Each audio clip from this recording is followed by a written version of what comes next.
to Cincinnati Soccer Talk, powered by FC Cincinnati supporters. Get in touch, soccer fans.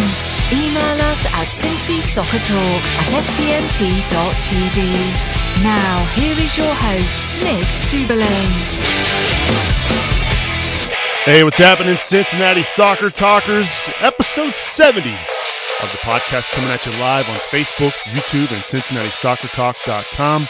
We've got an action-packed show for you in store this week. None other than President and General Manager of FC Cincinnati, Jeff Berding, will be joining us shortly on the King's Hammer Hotline. Lots to discuss. Of course, we've got the big win over the Columbus Crew last week, the big 2-2 draw, and I say big because it was against the first-placed Eastern Conference Charleston Battery over the weekend, and lots to discuss regarding the stadium and all the surrounding stuff going on with that. Lots to discuss. We'll have phone lines open a little bit later on in the show. If you're watching us live, we will be reading your comments on Facebook, YouTube. You can also tweet us at Cincy Soccer Talk.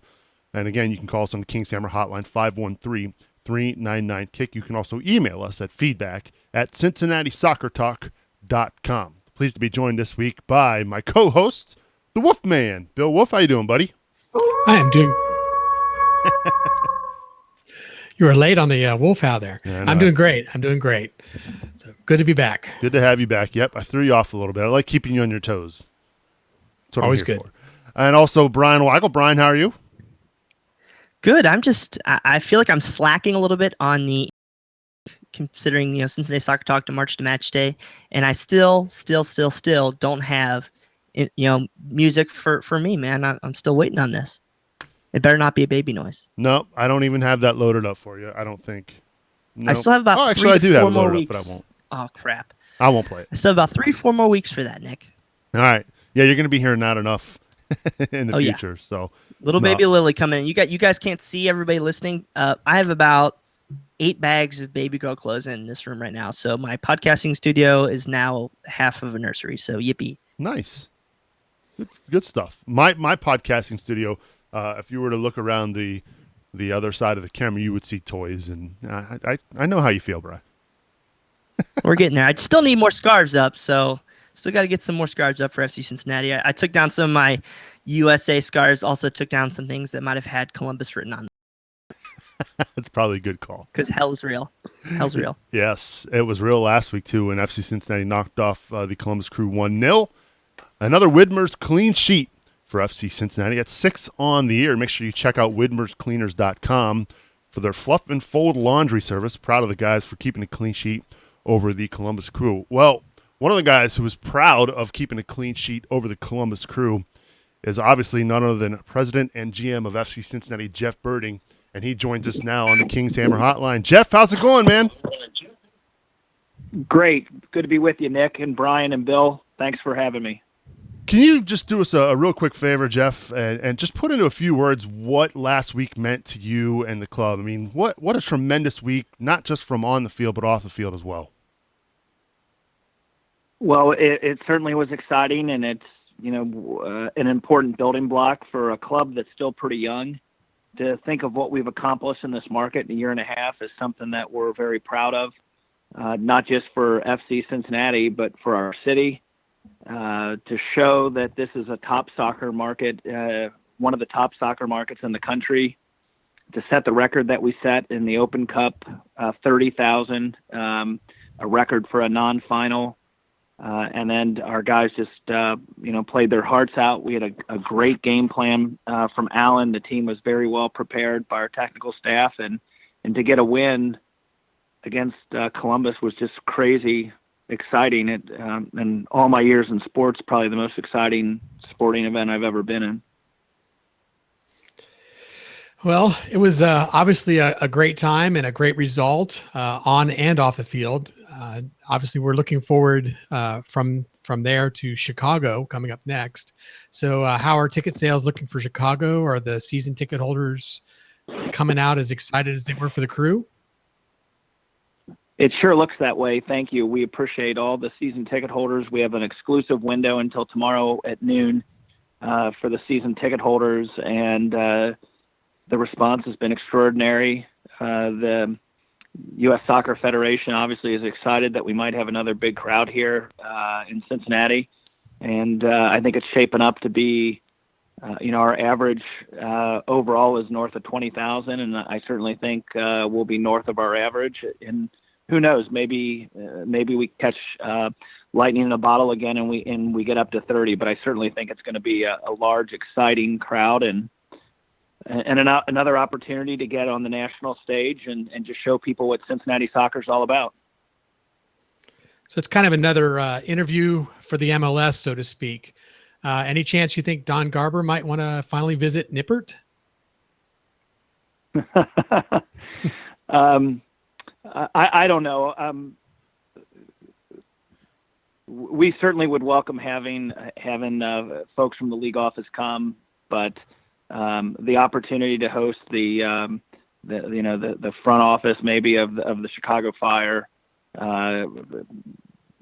Anytime we have an opportunity to host an MLS team at Nippert and get the big crowds that we get and the environment, I'll tell you, the Columbus Crew guys were walking off the field and saying to us that it's the loudest stadium they'd been in except for maybe the new Orlando City Stadium. They said it was crazy. And, that's a credit to all of our fans, led by the Bailey, and just what we're accomplishing here, what we're building here together. Hi, Jeff. Brian here. We are a supporter-driven show, and we put out some feeders out there to get some questions in for listeners. And one of the first questions we had is from one FC Cincy. With the growth of the club and with the current MLS bid, does the club plan on bringing on any additional personnel to share the load on the expansion side, or perhaps even continuing with the additional physical or soccer operations of the club? It's a good question. Thank you, Brian. I'd say we always are evaluating, trying to balance a very important USL schedule and wanting to have a first-class environment at all times to host our fans. At Nippert, with certainly an increased workload as it relates to ensuring our best efforts to earn a promotion opportunity into MLS. We have brought some front office people on board quietly, both in a consulting capacity as well as things like lawyers and financial advisors to support our efforts. And it's something that we continue to talk about, both as it relates to further community engagement. We brought someone on board to help our community fund and our community building efforts in partnership with Cincinnati Recreation Commission. On the technical side, we start to look at plans to develop a youth program in partnership with the excellent clubs we have here in Cincinnati. So those things are always on the radar, and we want to be first class in everything we do, and if we need help to get there, we're certainly going to look to do that. So, Jeff, this is Bill again. Obviously, a lot of people very interested in what's going on with the stadium. It's constantly in the news, and lots of questions came in.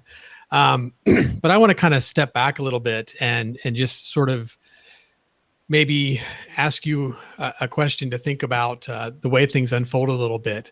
I think after the bid for the MLS, FCC was pretty quiet about the stadium and its plans. There's a lot of people trying to kind of understand what was going on and kind of get a sense of where FCC was going to go as far as the stadium plan. In hindsight, do you think that maybe sharing sooner might have prevented some of the misinformation and negative reporting that came out when the story finally broke? Oh, I think you always look back and acknowledge that there's things that we could have done better.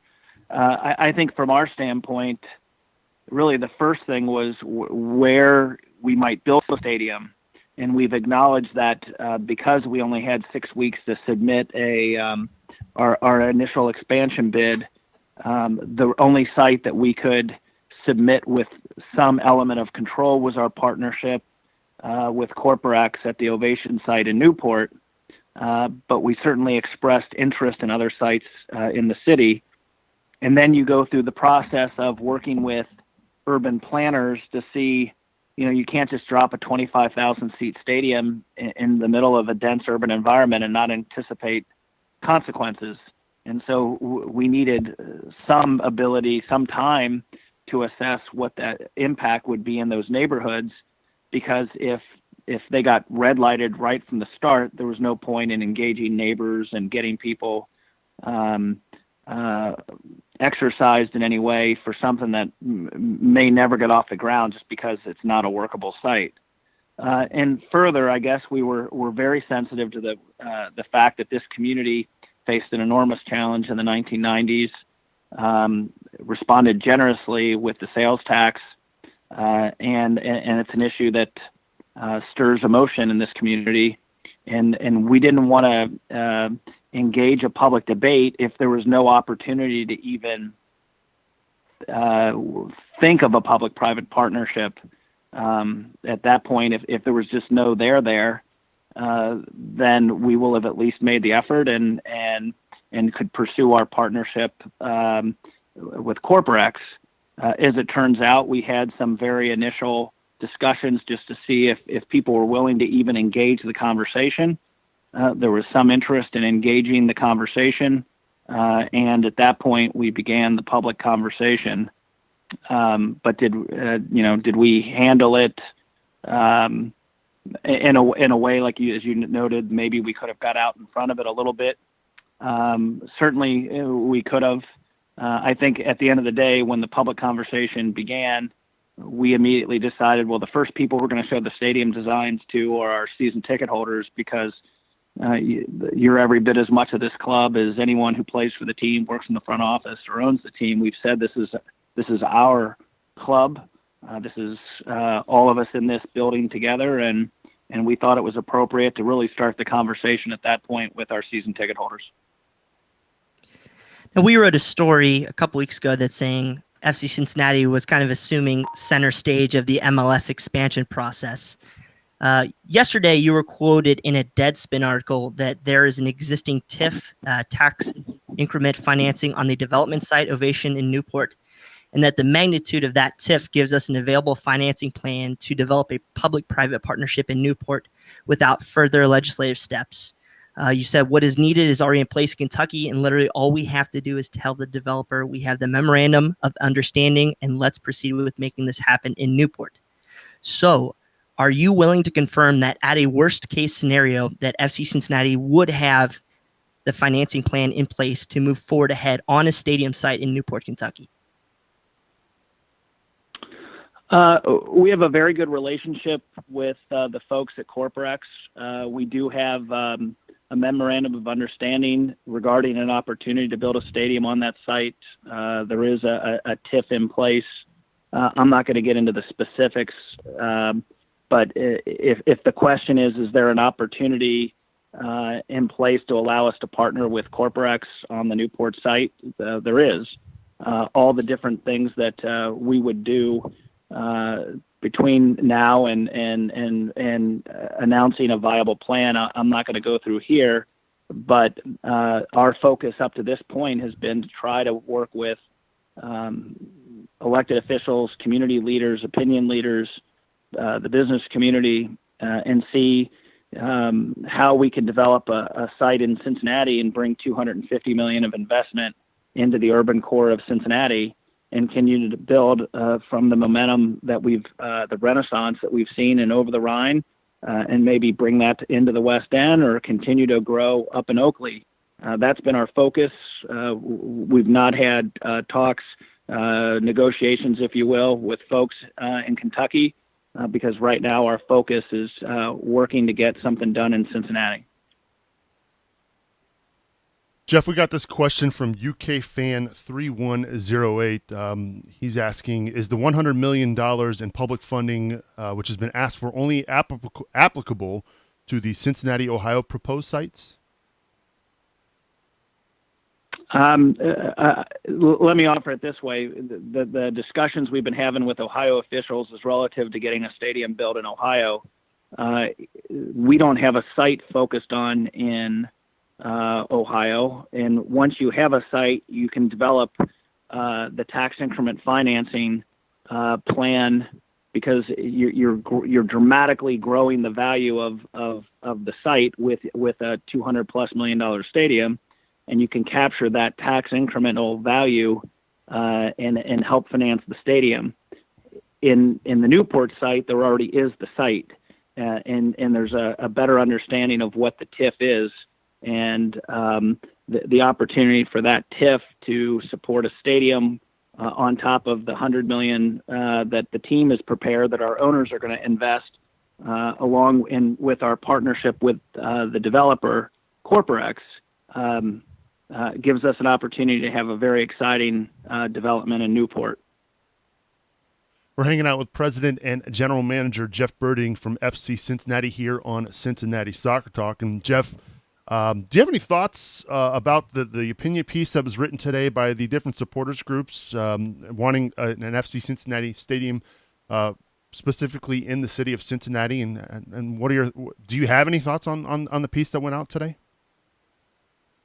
I saw it right at the end of the workday. Someone sent me the link, and I congratulate our supporters for making their opinions. I mean, again, this is our club, and we're growing it, building it together, and so I respect the fact that they've publicly entered in the debate, and I hope that we can do exactly what they're encouraging. So I'm very grateful for their efforts, and I think that that's a sign of our democracy and our great club, that people are engaged. That's what makes our country and our city great. Now, Jeff, as you said last week, you released the renderings of the beautiful stadium to the world. Most of those renderings and pictures were widely celebrated by the soccer community worldwide. What was your first impressions when Dan Meese presented those images to you? I was blown away. I was inspired. This club has, in a short time, exceeded expectations in nearly every way.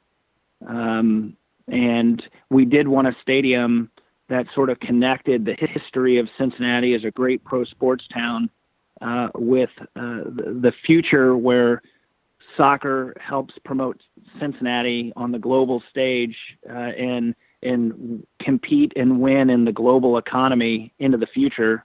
And we wanted a stadium that would make that connection. And certainly we gave some thoughts to Dan, and then he really ran with it. And his team at Meese Architects have designed stadiums all over the world. They're currently working with Everton and Roma. They've designed several MLS stadiums, and we said we want something different. We want something that breaks the mold, and people would say wow, because the wow is not about FC Cincinnati. It's about Cincinnati. It's about greater Cincinnati. And, it's an advertisement, a promotion, again, for our city. MLS matches are broadcast in 170 countries worldwide live. And so what a great way to promote Cincinnati than from a beautiful stadium playing the world sport. So we were blown away by Dan. I think it shows why we selected Dan to partner with us to design the stadium. We're very excited, and now the goal is to make sure we have an opportunity to build it. So we have another question from a listener. I'm not sure I can get the name right, but X Dedalusix, something to that effect. I'm sure I butchered it. But anyway, here's the question. How flexible is that $200 million price tag? We know that soccer-specific stadiums can be built for less. Are we looking for any more traditional and hopefully less expensive stadium designs, or is that price essentially just a reflection of what Cincinnati needs to come up with in funding to meet/beat Newport? Thank you for the question. It's not a simple answer, really. we challenged Dan Meese to come up with a design that met the criteria that I spoke of a few moments ago. He came up in the size in the about 25,000 seats with the opportunity to grow to 30,000, and he came up with the design that we liked. We obviously had to. One of the criteria was a 5-year pro forma, and so at that level, you're getting into how many suites, how many club seats, your sponsorship opportunities with different spaces, etc.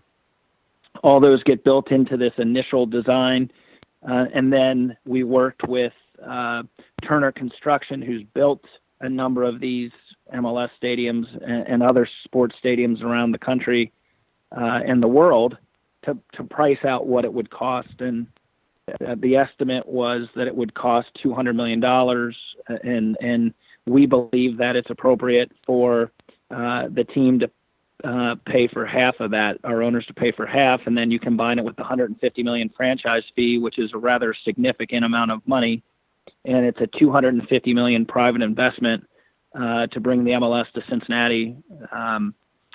To the question, could the stadium cost less than that? Of course. Could the stadium cost more than that if maybe we want to go to 30,000? Maybe we're starting to routinely draw north of 20,000, and we think it needs to be a little bit bigger. Then you get into the site, and there's costs associated with the site. How much parking are you going to need to build? Things of that nature. So, listen, it's an initial rendering. I would say it's the stadium that we want to build.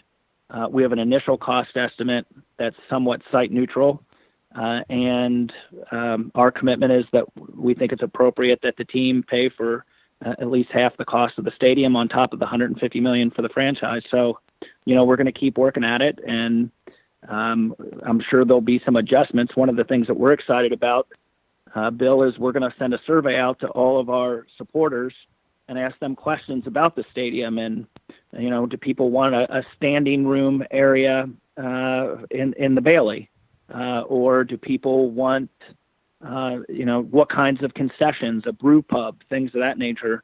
Let's let our supporters engage in this process and help us design what we need to have in the stadium, and then turn the architects loose to help draw that up and give us something exciting to build. Now, Jeff, I know you haven't even built the stadium yet. You don't even have a site yet. But have you had different groups, different people that put on events already reaching out to the club about possibly working with you guys on hosting concerts, hosting other athletic events, that sort of nature at the proposed new stadium? We've talked to several different concert promoters about the opportunity to build a stage right into the stadium that could either be facing into the bowl or facing out onto the public plaza, so that we could host concerts of different sizes. U2, the Rolling Stones, there's not that many bands that sell 50, 60,000 seat venues. There are more now in the 20,000, 25,000 range. So we think there's an opportunity to really make an exciting venue there. We've talked about high school matches, city championships, state championships. We've talked about college games, maybe Xavier and NKU and UC and others want to play some of their big rivals down. You notice that the one end is open. Maybe we have movie nights and we engage the neighborhood to come in, and we have great movie nights with blankets on the grass, using the scoreboard as the movie display. We have talked to the U.S. Soccer Federation about the opportunity down the road to host U.S. men and U.S. women in a venue like this, World Cup qualifiers, things of that nature. Of course, with the MLS, we would look to host an all-star game. So, our goal would be to make this a community asset. We're not asking for people to build FC Cincinnati a stadium. We think we're adding another great community asset. We're going to open it up and make it available for all of us to enjoy throughout the year.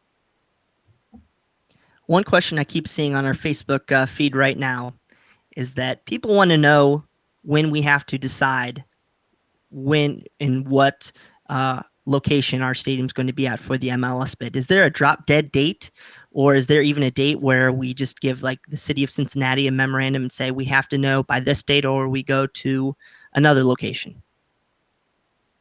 No, I don't think it's anything like that, Brian. We have a very good relationship with the mayor, the members of council, the county commission, other elected officials locally, and they know that we're prepared to really lead a signature $250 million development in the city. But these challenges are hard to get figured out, and everyone knows that we're putting our best efforts in to see if we can make it happen. So there's no drop dead. This isn't. We're going to fire off memos. These are our friends. These are people that know that Carl Lindner and his family are probably the greatest philanthropist the city has ever known. We only want good things for the city, and we're going to do all we can to work with our elected officials to see if there's an opportunity to make this happen. Would we forsake potentially spots 25 and 26 and go after spots 27 and 28 to make sure we get a stadium in the city limits of Cincinnati? Well, look, that decision may be made for us, right, Brian? The MLS ultimately is going to make the decision.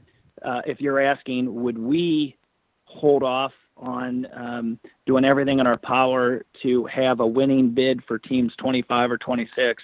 No, we're going to do everything in our power to put our best foot forward to earn an opportunity to be teams 25 or 26. None of us know the future. There's other cities, much bigger cities, bigger media markets that currently don't have teams. You think of Nashville and San Diego that immediately come to mind. Where are they going to be in a year or two if they don't get this round? And so I think all of us feel that Cincinnati is a major league community. We think in a very short period of time, we're proven that we are one of the top soccer markets in the United States, that our fans in this major league community support their professional teams, including their professional soccer team. And we're going to do everything we can to capitalize on that momentum and find a way, if we can, to earn a bid into MLS, to be in the first division and have an opportunity to promote Cincinnati in the world sport across the globe. So Jeff, in the news recently, there's been, more on Miami, always Miami, but it sounds like there's a strong possibility they may not have their stadium ready to play in until 2020. Do you think this affects the MLS expansion at all? And is there maybe a scenario where if they decide to take FCC, they might let us play in Nippert and join earlier to step in front of Miami? I wouldn't want to speculate at all about Miami, Bill. I guess I would offer that our owners have spent nearly $4 million to make improvements to Nippert through our wonderful partnership with the University of Cincinnati. Those improvements allow for the turf to be transitioned between football and soccer. It gives us the wider pitch that meets MLS specifications, FIFA specifications. We're drawing MLS-worthy crowds, and so we have an ownership group led by Carl Lindner III and his family.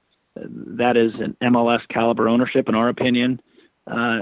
So we don't want to have any reason that if people felt that Cincinnati can help the league grow and prosper, we want them to be able to pick Cincinnati, and so. Whether that's on whatever timeline the MLS thinks we can best help them, we want to be prepared. Jeff, what can we as supporters do to help things to make this process go easier for you and for the city? Is there anything that specifically that comes to mind that that supporters can continue to do to make this process go better? Not that it's going bad, but you know what I mean? No, I understand. Sure. Thanks, Nick. Listen, I think the number one thing is just help us grow the club, because that's the biggest statement. Keep inviting people to come to our matches, maybe who haven't been to a match. We had a lot of people we know from our data who came to the Columbus Crew match who'd never been to a game before. I'd like to think they're going to come back. So we want to just keep building the club, similar to what Commissioner Garber said. To be fair, we are going through this process, and I think that there's a question to some degree of, how big of a deal is this? How important is it? And I think that to the extent that people find it important to them, that this is an important building block for our city, that, Kansas City has 3 teams, the Chiefs and the Royals and Sporting, and Cincinnati, a similar sized market, should have every opportunity to do the same. I think to the degree that people have feelings and want to express how they feel and how important this is, again, as I said earlier, it's a great part of our democracy.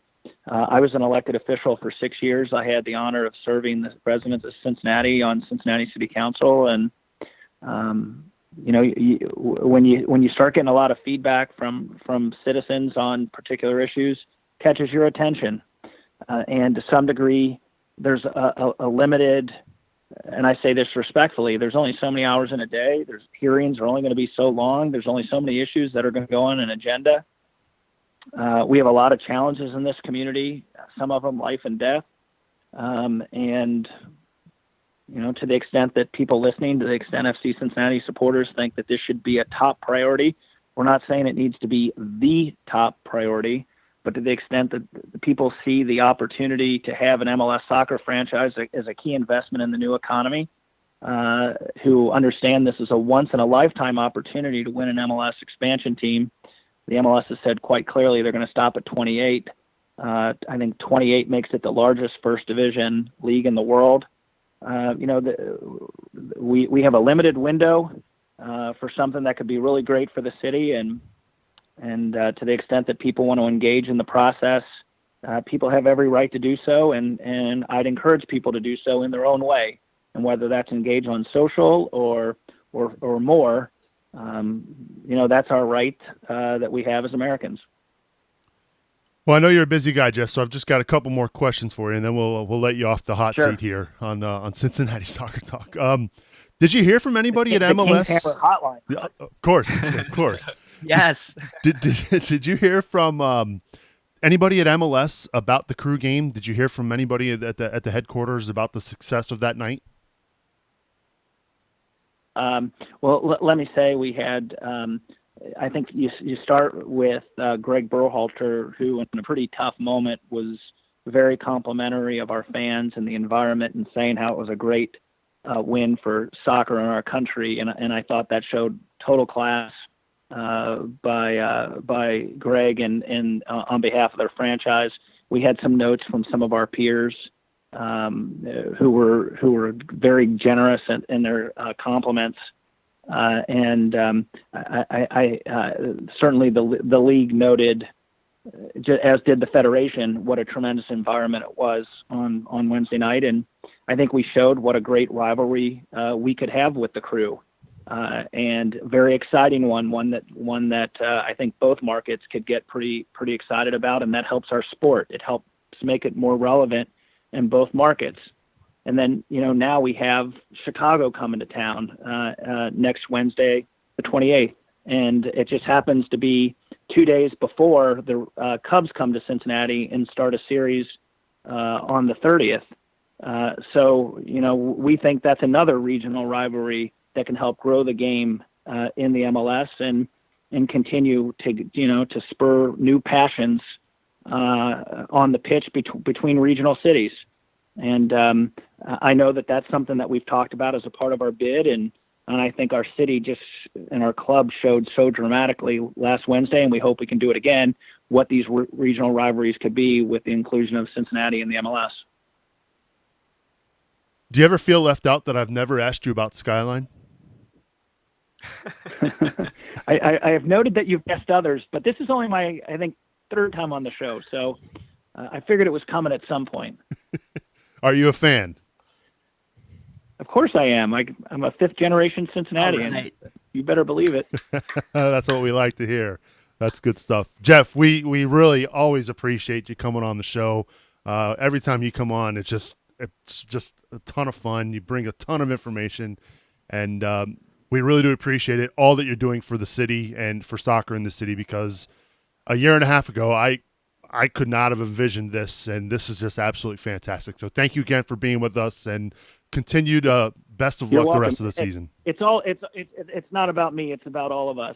In Cincinnati Soccer Talk, what you guys have done with the show, with your charity engagement, you're every bit as much of this as all of us in the front office, and that's why I'm always willing to come on. And we have our fan show tomorrow night at the Moorline Lager House at 6. We have Jimmy and Andrew Wiedemann going to be there, so feel free to come on down, guys, and I'll buy you a coldie. Oh, All sounds like right. a deal. Jeff, See you appreciate tomorrow. it, man. Thanks for being with us.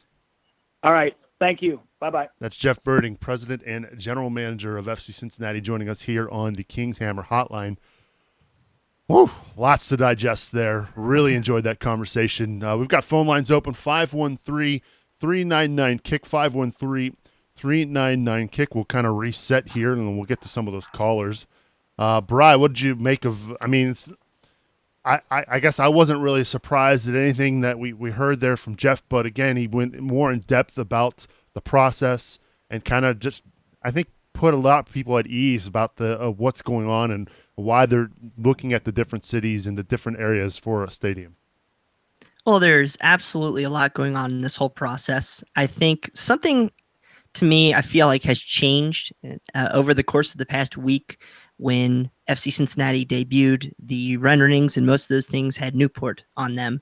I feel like something, I don't know if it's FC Cincinnati, the FO related, or something in the community, but he's been speaking a lot more about having the stadium in Cincinnati proper recently. And I just wonder if something's changing, or if it's just the initial reactions have kind of steered FC Cincinnati in the direction of maybe trying to make sure it's back on the Ohio side of the Ohio River. Not necessarily saying I prefer one or the other. I thought the Newport renderings look great, but I just, something in the back of my mind listening to him feels like there might be a shift somewhere. How about you, Bill? You got anything to add there? No, I think, like you said, it wasn't a lot of surprises as far as, what he said, but I think, he's continuing to reiterate the same story, which is good. And certainly the shift to Cincinnati is significant. I think the people kind of, they got too excited about the pictures about Newport. I mean, I think it was pretty clear from day one that with 6 weeks to plan the bid, you had to go with what you could go. And when you put out an application to MLS, you can't say, hey, here's our application and we think we can build a stadium, but we haven't got a clue where, and we have nothing secure. So, they actually got a secure site at Newport. They had to ride with that. They only had 6 weeks before they could put the app in.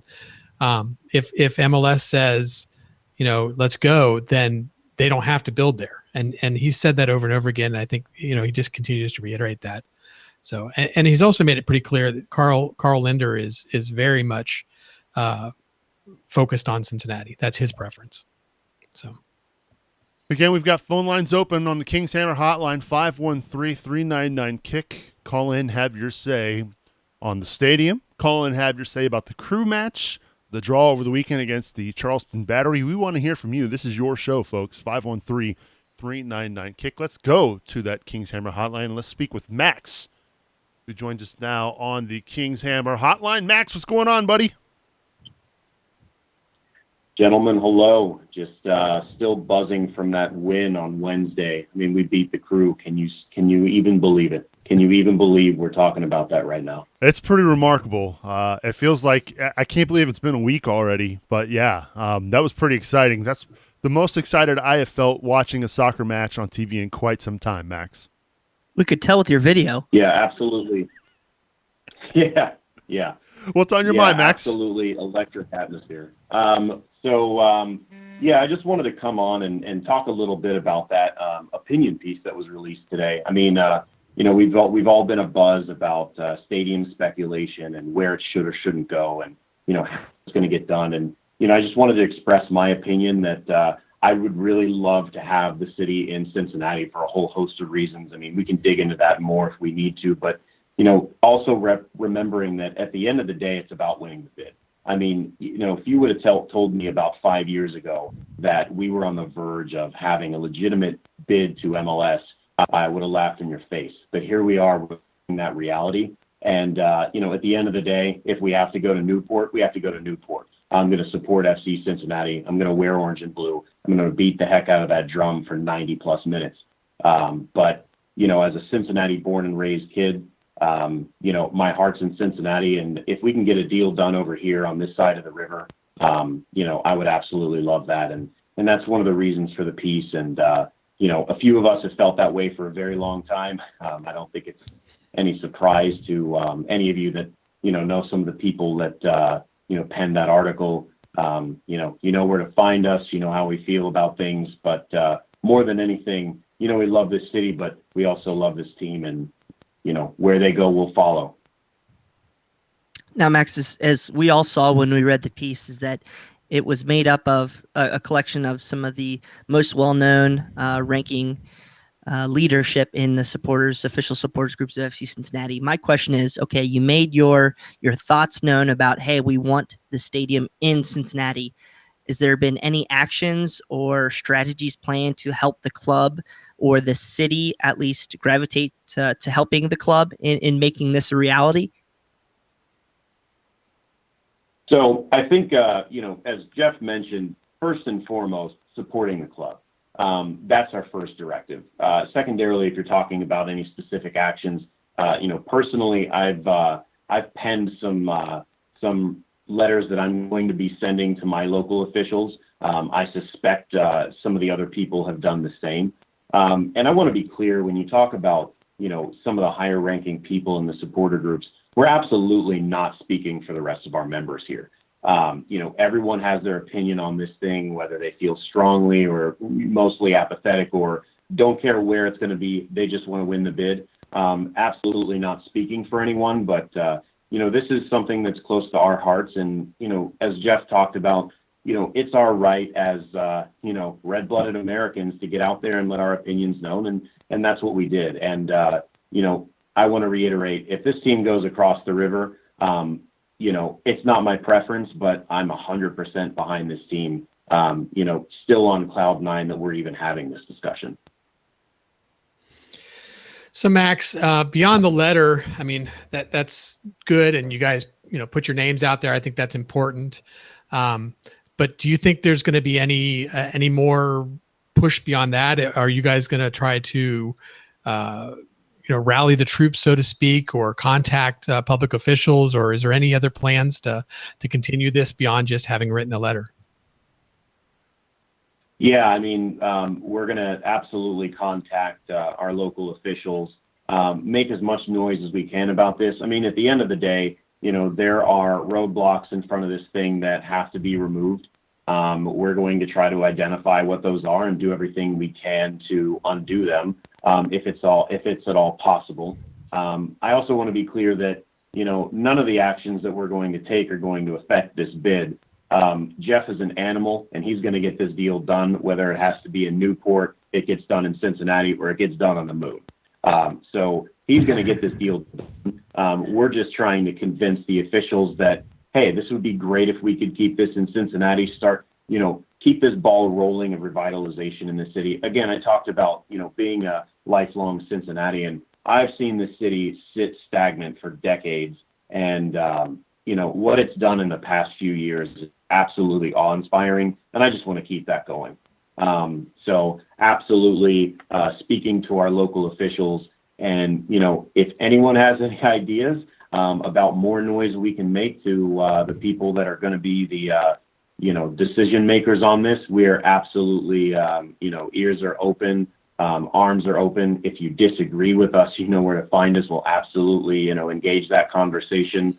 I don't really think anybody is wrong if they love a particular site over another. Again, it's just, our preference. I'll say my preference specifically, being a Cincinnati kid, that, I'd love to have the team here.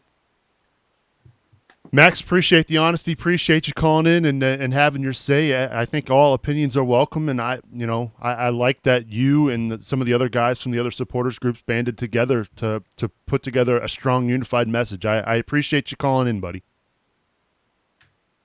Hey guys, I appreciate you having me, and I'm a long time, first time. I sincerely appreciate what you guys do here. This show is great.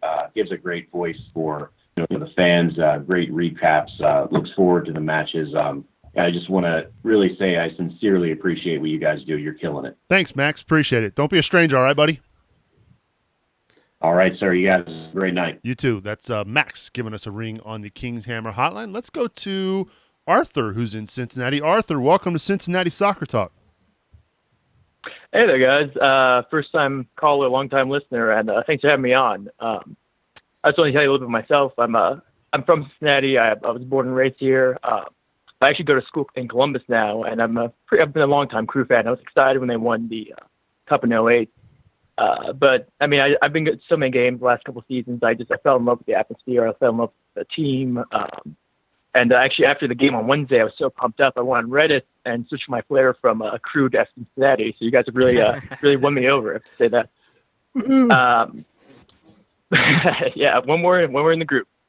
But I just want to comment about the same situation. Like, I think I agree with a lot of the opinion piece the supporters released today, and I think it was a really great effort by the supporters group to really get involved and have a say in the situation.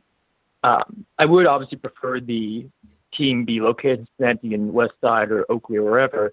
But at the end of the day, it's like, as long as we get the bid, as long as we're in MLS, I think a lot of fans agree that, in Newport is a very great location. I was actually at Opera House the other day, and I was talking to a friend, and the friend said, like, if the team was named FC Ohio or something, then having a team in Kentucky would be kind of weird.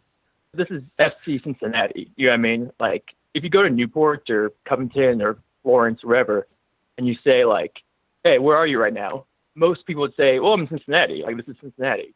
You know what I mean? Like, and if you think about the rest of some other MLS teams, not to name names, but if you think of Kansas City, they play in Kansas City, Kansas. If you think of Chicago, like, they're named the Bridgeview Fire, basically, because they're playing Bridgeview. You know what I mean? Yeah. So, like, compared to some of the other teams in the league, like, having a stadium which is literally swimming distance from downtown Cincinnati with a great skyline, like, that's even better than half the league, I feel like. In a soccer-specific stadium that could be the largest soccer-specific stadium in America, I feel like that's a great option for any league. You know what I mean?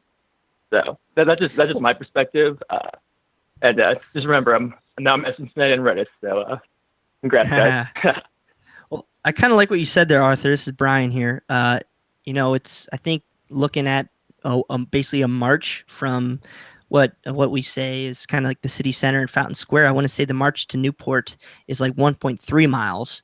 When you're talking at some of these other MLS club or future MLS, bidding clubs, expansion teams, they're not even close. Nashville's like 3 miles outside the city. Sacramento's way outside the city, or not Sacramento. San Antonio is way outside the city. So I kind of agree with you. I don't think it'll be a dramatic effect on the overall bid. So I don't know, is one walking a mile or going across a bridge, does that matter to you too much? To me, no. Actually, I kind of like it. I mean, think about a march like that, the video of it. Like, imagine if someone got a drone and just had, like, hovering over the supporters groups, they marched across the bridge. Like, I think that actually looks kind of awesome. Like, we're kind of invading Kentucky or something. Here we go. And yeah, we'll have like armor and everything. But yeah, I mean, I think like the march isn't even that far. Like, you think about, like, right across the bridge is the Bank, which has a lot of great bars and a lot of great, like, restaurants. So, the supporters group can go pregame at the bars and march across, and it's probably like a 10-15 minute walk, maybe 20. And the other thing I was talking about, like, when I was at Opera House, like, Opera House is great. I love Opera House. But there's still, like, a bunch of, like, areas around there that are still, like, being built up. There's some old warehouses that are closed down. Like, a lot of those could be converted into bars by some, like, smart entrepreneurs. And, imagine, like, a Kentucky supporter section or supporters group in bars in Newport where you could, like, go and hang out right in front of the stadium. Like, I think there's a lot of opportunity in Newport, almost as much as OTR or Oakley, in my opinion. Yeah, certainly. I agree. There's all kinds of opportunities no matter where they put the stadium. That's what they're hoping for. So we'll certainly see what happens. Arthur, we appreciate you calling in. Don't be a stranger, all right? Oh, definitely. This is so much fun. I have to do it again sometime. Thanks. All right. Appreciate it, Arthur. All right. So we've got phone lines open. King's Hammer Hotline, 513-399-KICK. We've got, wow, this is going to be a little bit longer of an episode than we normally do. I might have to call in sick for work tonight. Just kidding. That's not going to happen. So we'll go as long as we need to because there are certainly things that we need to get to. But before we do that, let's go back to the King's Hammer Hotline and let's chat with Matt. Matt, welcome to Cincinnati Soccer Talk. Hey, thanks for taking my call. What's going on? What do you got? What's on your mind tonight? Everybody's thinking about the stadium, which I am too. I mean, I'm in College Hill. I'd love to see it on the West End, but the fact of the matter is, if they put it in Newport, that means we got a bid, so it's a good thing. So I'm not too down on that. I knew a few guys that are, that felt like that this club was built on the back of Hamilton County, and that going to Newport was kind of turning their back on us. That I don't feel that way myself, because to me, if we're in Newport, then that only means that we got the bid. So that's a good thing. So I guess I'm trying to use my opinion to sway some of those people thinking that way. But I'd love to see it on the West End. Yeah. Had a question. I was wondering how I'm assuming money was involved, but I was wondering how King's Hammer is the headline of your hotline. Hey, they're money is involved. Yeah, they're a big supporter of what we do here at Cincinnati Soccer Talk. Got to give a big shout out to Tim Bronsel. Yeah, I mean they are supporting what we do here on the show, so that's why they are the King's Hammer Hotline. Okay, that's cool. Just as a note, Kings and Hammer were two separate clubs in the past. I played on the first Hammer team ever created that Greg Deutsch was the coach of, and it was just a U17 boys that went to the U.S. Cup final. And it was not even a club; it was just a team at the time. So Hammer evolved from there and into a club, and recently combined with Kings. So kind of good to see how they've grown. Yeah, it's amazing. When I was growing up playing club soccer in Cincinnati, there was no Kings Hammer, there was no Cincinnati United. So to see the growth of the sport in the region from afar is actually pretty cool. And yeah. Hey, don't be a stranger, Matt, and appreciate you chiming in with your opinion on the stadium. All right, thanks for taking my call. That's Matt giving us a ring here on the King's Hammer Hotline. We'll let's go one more time. Let's go back to the phones, and we'll welcome in Jim to Cincinnati Soccer Talk. Jim, what's going on, buddy? Oh, not too much. How are you guys? Doing very well. Let's look. Anytime we can sit here and talk soccer on a Tuesday night, does it get any better than this, Jim? No, it doesn't. I would agree with that. What's on your mind? Well, I just wanted to give my thoughts about the stadium and then throw out one comment I had regarding our Open Cup run. Right. But regarding the stadium, I think as Jeff Berding said, that's been my thought all along. The most important thing is to get into MLS, and wherever it ends up, I'll support the team. And I'm in Kentucky. I live in Kentucky. I would support it, or I would actually prefer it to be in Cincinnati as well. But if it ends up in Newport, it's in Newport, and I think it's a great site with the skyline in the background. And then also regarding the Open Cup run, my thoughts with that was we're going to have potentially have two of the 5 members of the expansion committee come, because the Columbus Crew have one, and so did the Fire. So that's a huge opportunity for us, and I think we did very well at the first game, and hopefully we can do just as well at the second one. Yeah, that's a good point, Jim. I didn't even think about it from that perspective. I mean, I knew Anthony Precourt, the owner of the Crew, is on that committee. I didn't realize that the Chicago Fire ownership was as well. And you're right; it's a good opportunity to showcase the city and the ability to bring fans in. And what goes on, I would say, goes unnoticed, or what isn't talked about, is the fact that that game last week against the Crew sold 30,000 tickets, and those tickets were not included in the season ticket package. So those were all bought individually. If you think about it, that's remarkable, and to do it in such a short amount of period of time, and now they're going to have to do it again against the Fire. I think it's done wonders to ML or to FC Cincinnati's bid with MLS. I've got kind of a thought or a question. I mean, go ahead, Bill. People have brought this up already with the previous caller, but I hear it as well with people who say, if it's in Newport, I wouldn't, I'd leave the team. I'd stop supporting the team. And I understand having a strong feeling, but I guess I don't really understand that strong of a feeling where you would literally stop supporting a team. And I kind of wonder to myself, if we built that stadium in Newport and it's shining orange and blue and it's glowing across the Ohio River, how long those people could resist crossing the river to play that game or to see that game? To me, it's just, if you put a jewel like that on the river and we've got our team over there playing, I have a feeling some of those people who have that strong stance aren't going to be quite as strong. That's just me. Well, Jim, thanks for calling in and having your say about the stadium, and I like the fact that you're in Kentucky and you want to see it in Cincinnati. I like hearing that opinion. Thank you for having me on. It's Jim on the King's Hammer Hotline giving us a ring. All right, again, we've got phone lines open. We'll take your calls if you want to have your say on the stadium and everything else going on with FC Cincinnati. But believe it or not, there is the business of recapping what happened last week. We're an hour in. Now we haven't even talked about this win over the Columbus Crew. Isn't that crazy, guys? Oh, we had 2 games last week? Oh my God. So, I literally though, my voice is still recovering from Wednesday. That's crazy. That's you guys sounded great on TV. The stream was top notch. Really, really good stream this week.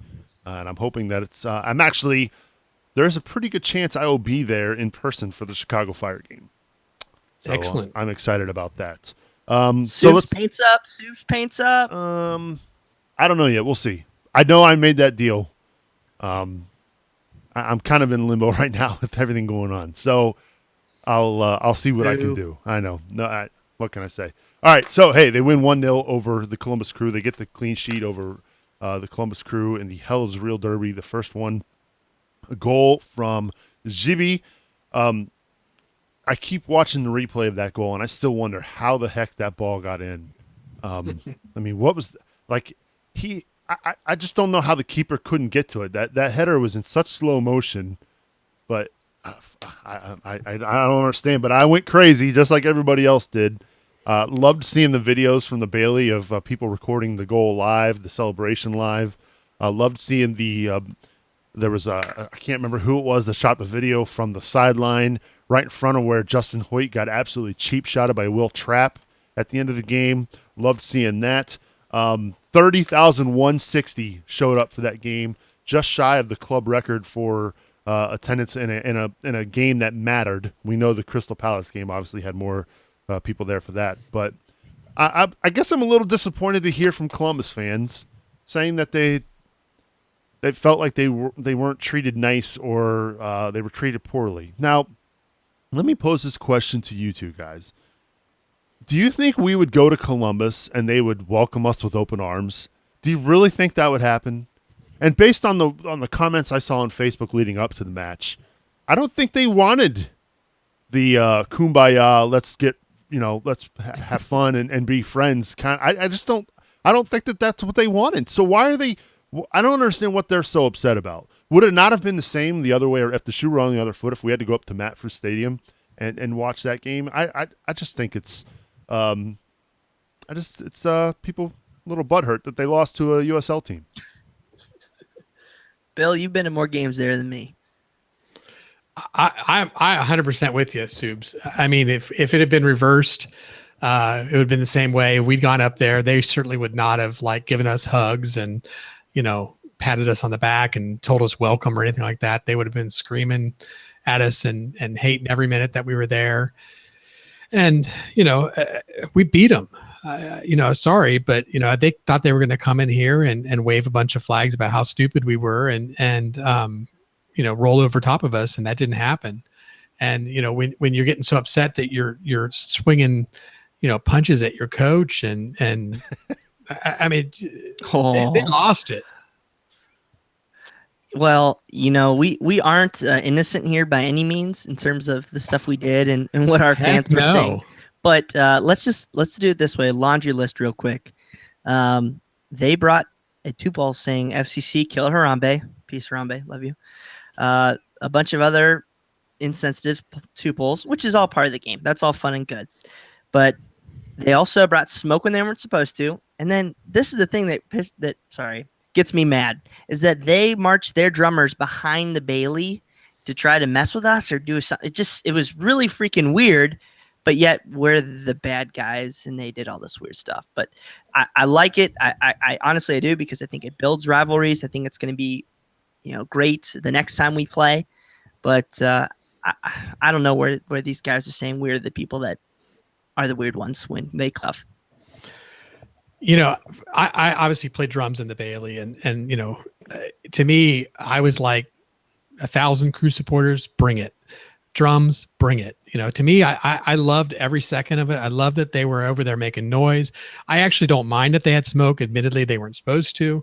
Anything to make that environment heavier and louder and crazier and people screaming back and forth. I think every second of it was awesome.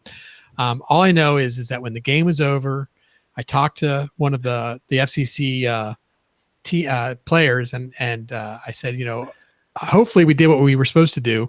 We were trying to make it so you couldn't hear the crew. And he said, job accomplished. So, better luck next time, guys. I'm sorry right now. I don't mean to point this out. And if you're watching or listening on our podcast on Wednesday or whatever, you can't take advantage of this. But if you have the chance to watch our show live, go onto Facebook and check out the comments right now, because I cannot keep a straight face with several of these things. Jared, Handra, you know exactly what you're doing right now. But I love having you guys on here today. And this is what we love talking to you guys and having the show. So thanks for tuning in tonight. Yeah, we love it when people tune in live. We do record the show live every Tuesday night at 8 o'clock on Facebook, on YouTube. You can find us on our website, cincinnati-soccertalk.com/live. The live show is where it's happening. The chatter amongst the Facebook comments, some of the YouTube comments. I mean, it's a sight to see. So make sure you check us out live. Of course, we do record the show and provide audio on demand, so you can always catch it later if you do miss it. So. But yeah, it's good to see some of the comments. I love going back and reading them after the fact. So pretty cool stuff. The 3-5-2. We talked about it last week. We weren't sure if he was going to roll it out, but he did. Coach Koch, tactical masterclass. He made it difficult for the Crew. In the first half, FC Cincinnati had more of the better scoring opportunities, I thought. And then in the second half, as the legs kind of started to go from the guys, it really became more of a 5-3-2. They were defending like crazy. The Crew had a lot of opportunities to put the ball in the back of the net. They just didn't. And that's the way the cookie crumbles sometimes. Sometimes when you park the bus like FC Cincinnati did, you make it tough for teams to score, and you just need that one chance, that one opportunity to put the ball in the back of the net. They did it. And that's how they get away with a win, and they move on to and it's just crazy to say this, that FC Cincinnati is in the last 16 of the U.S. Open Cup. I mean, that's remarkable. Yeah, I mean, I don't think we would have thought beating Columbus earlier in this year. I think the cool thing I do like, and it's kind of pointed out in a couple other podcasts and national shows, is that it really seems like FC Cincinnati is taking this competition seriously, rolling out the formations to win the game versus trying to prove a point for our team. So I do love it. I hope this run keeps continuing, and we get more fans going on to more FC Cincinnati games. You saw 3 huge home crowds over the past couple weeks, and I think it's only upwards and onwards for here, even in league play. We got to start focusing on league play here in a minute, because if not, we're going to really get behind the 8 ball. But I don't know about most of you listeners out there, but I really feel like this 3-5-2, 5-3-2, whatever, however you, I think it could be a step in the right direction, especially with the double Ds up top. We're going to stick with that, the double Ds. Oh, yeah. That was a build term on 700 WLW. Which, by the way, you did a really good job with that, Bill, on I think it was 1530, but we know what you meant, Brian. 700 WLW sounds better. Yeah, I think we have to actually give Ken credit for the double Ds, but yeah, I'm seeing a 2-pole. I absolutely see a 2-pole in there somewhere. We'll just let it go at that. I was glad to see that they moved to the 3-5-2 as well, and really happy to see Tyler Pollock. What a match. He was fantastic against the Crew last week. I was just so ecstatic for him. Really liked the way he played against the Crew. And then what we all were afraid of, the quick turnaround. They had to go and face the first place Charleston Battery over the weekend. And it was just kind of almost like the classic letdown game, right? After the emotions, the excitement of knocking off the in-state rival, the Crew, on Wednesday. And look, you could tell from even just watching the game, the legs weren't there for a lot of the guys. No matter how many changes you make, the amount of games they play in such a short amount of time, it ultimately catches up with you. They got off to a lead. You were thinking, okay, great, this is awesome. And then here we go. What is it with Charleston and long throw-ins that we simply can't defend them? Like, what is it with the long throw-in that we have a hard time with? I don't get it. Well, I mean, that guy's 6'5" and I think he's scored on like 50% of his chances. So that's tough for us, but they're just the bane of our existence in Charleston. Of course, we came out, looked a little tired, looked a little slow. We had some changes in there. I know after coming off a great game on Wednesday, Tyler Pollock was sat in favor of Josu. And I still feel like Josu played well. I don't know what you guys out there think. I think that could be more what we're going to see further on in this season, is with him maybe providing a little bit more of pace and attacking ability up that left. But we had a lot of energy drained midweek, and I mean, I think Bill said this to Lance is, wouldn't you have taken this result, a week earlier? Before the game or before the game started. Mm-hmm. Yeah, I agree. As far as Josu goes, I think he struggled a little bit in this game, was my feeling. I think if you look at it, he was involved with both goals. So you certainly have to give him credit on the attacking side. Mm-hmm. But I think on that 3-5-2, you're asking a lot of your wing backs. I mean, they're defending and they're attacking, and they've got to have a lot of pace and energy. Obviously, he replaced both of them, had Jimmy on the right side, Josu on the left. I think Jimmy looked a little stronger in the dual role. So let's see how Josu does, I think. But he seemed like, he did okay, but I don't know that he looked as strong to me as Jimmy did out there as far as in that role. In the end, they get the draw against the Charleston Battery, as Brian said, a team that is the bane of our existence. You will absolutely take that result against the first-place Battery. I think you might be disappointed because they had the lead at one point, but with the week that they had, I think you absolutely will be satisfied with the draw. Well, I don't want to paper over too many things just because we won midweek in a conservative formation and conservative setup. We're still in 8th place in the standings fractionally. I mean, if you break it down points per game, we're out of the playoffs. So something needs to change.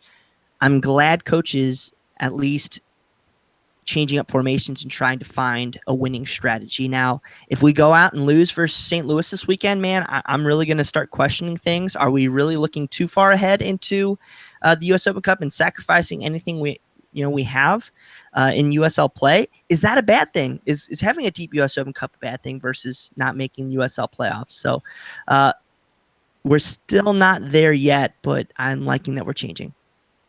Well, speaking of St. Louis, it's time for Growler Cup, right? We all know what happened the last time St. Louis came to town. think GB is still scoring 4-0. goals. I think GB is still scoring goals on St. Louis right now. Preki and Coach Koch got into it on the sideline. That was entertaining as well. So hopefully we'll have a repeat of what happened the last time these two teams faced off. So I'll start with you, Bill. Give us your Growler Cup prediction for Saturday against the St. Louis FC. Well, it's not 4-0. Yeah, I don't think that's going to happen again. I'm pretty sure that every time GB like twitches, there'll be like two guys standing beside him. So, but I do think we are going to win this. We got a little rest. Actually, I was looking. It looks to me like St. Louis has quite a gap. Like they didn't have a game last week, so they're going to be a week and a half or 2 weeks. Midweek. Yeah, exactly. Like a week and a half or something. Or did they have an Open Cup game? I didn't look. They played the Fire. Yep, they lost to the Fire. Okay, so they at least got something in there. So that's good. But unfortunately, obviously a little gap would give them a little rust they'd have to shake off, which was what I was hoping. But anyway, I don't know. I would say, gosh, we always seem to win these games 1-0. But I'm going to go 2-0. All right, Bill's going for a 2-0 Widmer's clean sheet for FC Cincinnati. How about you, Bri? Well, I really feel like we're going to put our eggs into that U.S. Open Cup match midweek for Chicago. So it wouldn't shock me at all to run out some – I hate calling these guys depth players because Wiedemann kicked butt, scored that goal. Omar Cummings, Tyler Pollock, is he being replaced by Josu? We have a deep team, and I think this is the chance that we can go and run it out. This is a team coming off 2 losses in versus Bethlehem, then, of course, first MLS opponent, Chicago Fire. So they're ripe for the picking. They haven't been playing very well. They beat Toronto FC in league play, but before then, their last win was at Pittsburgh in mid-April. So they're not on a great batch of form right now. So I'm going to pick a risky score here. I'm going to say 3-0. I'm going to keep leading my Growler Cup here. 3-0 FC Cincinnati. He's going bold. Shoot, man, I'm up by like 3 points. Might as well. Oh my God. What's up? Throw it away. Doubling the next best Cincinnati soccer talker. I don't even want to talk about it. All right, so here's the deal. St. Louis right now, they're 12th place. They're averaging more points per game, actually, than FC Cincinnati, though they've played less matches. But again, the last time they came to Cincinnati, they got absolutely drubbed 4-0. I don't see it being 4-0. I don't see it being 3-0. But I'm going to go for a 2-0 like Bill. I think they're going to get a couple goals. I think they're going to keep another clean sheet.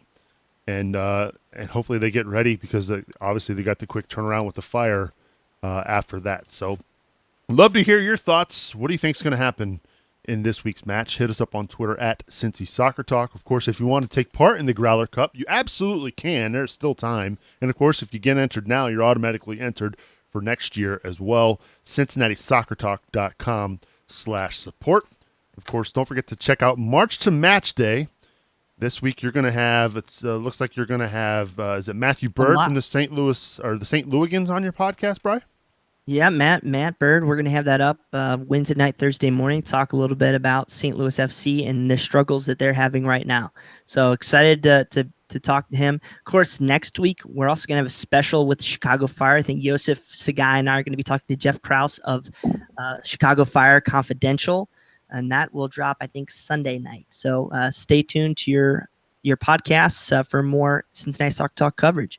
More reason to get subscribed. CincinnatiSoccerTalk.com/iTunes/Google. No matter what kind of device you've got, you can subscribe. That way you don't miss a single episode of Cincinnati Soccer Talk. Whew, long episode Oh my God. this week. So, sorry, really quick here. I just saw this on Twitter and everything else. Sam Castile here. Victor Mansurai's back this weekend. Yeah, as they just said on Facebook too. That could be pretty nice. Sorry, I'm just rambling here, Nick. It'll be good to have Vic back in the squad. Maybe we up top, man. Yeah, no kidding.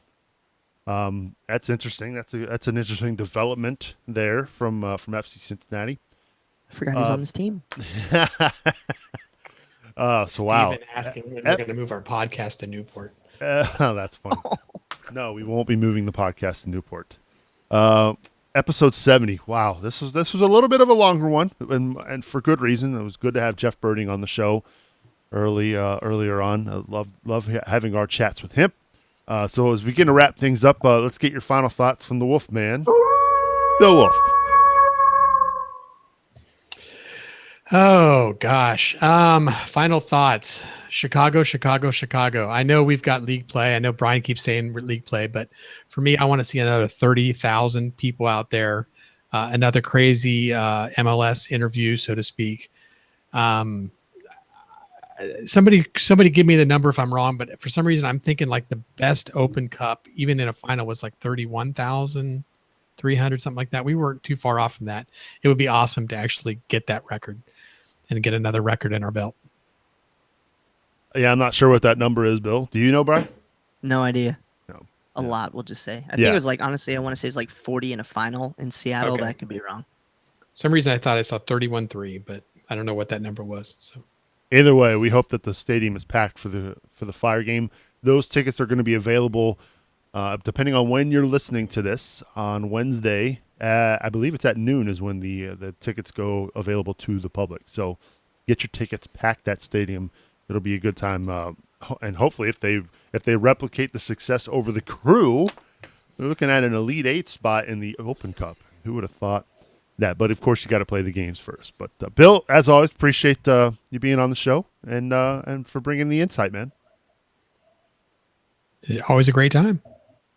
Final thoughts from the soon-to-be dad again. By the way, happy belated Father's Day to all the dads out there.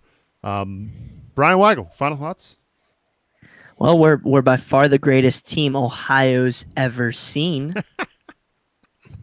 Nicely played. What's up, Columbus? Yeah, man, I'm real excited for this weekend. Honestly, I feel like kind of talking to the enemy here a little bit. Is I've been talking to a lot of the St. Louis Louligans, St. Louis fans coming up. I think they're going to have a pretty good rowdy atmosphere coming up to visit Cincinnati over the weekend. So let's show them a good time, and if you see them out there, let's treat them like Columbus supporters. I'm just kidding. But no, seriously, it's been great. Kind of echoing Bill's comments there, is the reason why this club is successful is because we're good supporters. Being a good supporter doesn't mean addressing stupid concerns and trying to fire your coach and get in your coach's face after the game. It means showing up day in and day out, just like the leadership of our supporters groups do, just like the people who are building all the TIFOs. It's Bill Wolf, who buys 8 extra tickets to the midweek Columbus Crew match. It's going out and getting your fans to come to the games. And if we do that, I mean, there's only good things are going to happen. So please go out there, spend the money, get your friends, get your family involved. Don't ask, to get repaid, free beer, whatever. Just get people involved in FC Cincinnati.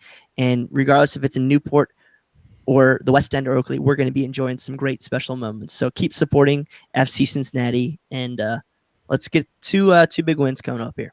Well said, Bri. Really, really well said. Good job. I've got a couple of shout outs and things I need to mention before we get out of here. First, I want to give a shout out and a big thank you to my sister Katie and my brother-in-law Hunter. For those of you watching the live show, you can see this beautiful new Cincinnati Soccer Talk microphone flag that is proudly displayed here in the studio. That was a birthday present from them, so I want to thank them for that. Doesn't that look cool? Don't we look professional now, guys? Well, at least I do. I don't know about anybody else. I'm kidding, of course. Maybe we can get some King's Hammer ones. Bill Wolf? Yeah, but you know what I have to do for that? Oh, my God. Oh, my gosh. Yes. Oh, wow. All right. Quickly moving on. Don't forget, get registered for foot golf. August 26th, it's a Saturday at Woodland Golf Course. Sign-ups are live. Price is $180 for your foursome right now. That price is going to go up on August 1st to $200. So, again, get registered over at CincinnatiSoccerTalk.com/footgolf. Big thanks to Joseph Auto Group for sponsoring the 2017 tournament. And proceeds will benefit Sports Games for Kids, our good friend Tom Grabo, his charity that he puts together and runs. It's a good cause and a good time. So make sure you come out August 26th. Mark it on your calendars. Again, CincinnatiSoccerTalk.com/footgolf. Of course, I can't even speak right. Of course, CST is a listener-supported show. If you want to help support our cause and help us do things like fund the phone line and help us upgrade video equipment, that sort of stuff, you absolutely can do that over at CincinnatiSoccerTalk.com/support. Don't forget to rate and review the show on iTunes. Make sure you get subscribed so you get all of our podcasts automatically downloaded to your devices. iTunes, Google, TuneIn, everywhere you can find podcasts, you can find Cincinnati Soccer Talk. Again, my thanks to Jeff Berding from FC Cincinnati for joining us this week, and my thanks to Bill Wolf and Brian Weigel. I am Subes, reminding you to watch your tackles. We will catch up with you next week.